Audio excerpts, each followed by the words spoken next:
Just for a moment, let's talk about something we all know way too much about. Something that for many of us controls our days and our hours and our moments. That's something that God says you don't have to do. And that one thing is worry. When you and I worry, we doubt God. We think we can help Him by worrying about something that might take place. It's like waiting for the other shoe to drop on an otherwise great day. In fact, 1 Peter says, give all your worries to the Lord because He cares for you. In other words, those things that concern you, give to Him. Don't keep them for yourself.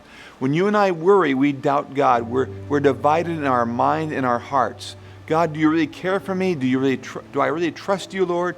Are you really faithful to do what you say you will do? In fact, Jesus takes time in Matthew's Gospel on the Sermon on the Mount, and He spends a lot of time talking about us not worrying. He says, don't worry about your life. Don't worry about what food you're going to eat, what clothes you're going to wear. He said you can't change one thing in your life by worrying. You can't add 1 hour to your life by taking the time to worry about it. But many of us have taken a lot of hours and just let that suck dry because of worry.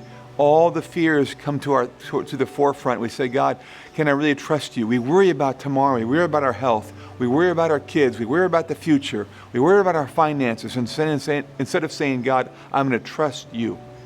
That same passage when Jesus talks about don't worry about your life, He ends this way. He says, but seek first the kingdom of God. Seek Jesus. Seek His ways. And all these things you're worrying about will be taken care of.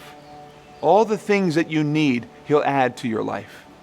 So instead of worrying, trust. Instead of running in fear, thinking, well, it might take place. And Christians are terrible about this. Even though we talk about a loving God that we trust our souls with, we don't trust our days with very much. I'm asking you to take a step of faith and, like 1 Peter says, give all your worries to the Lord because He flat out cares for you. Don't worry about your life. Trust God. Don't worry about tomorrow. Trust God. Every day has enough worries for itself, enough cares for itself. And that's why God says, trust me, seek me first, and I'll take care of all the worries of your life. Trust me, I'm the one that never fails. So don't worry anymore. Stop worrying. Just trust and believe.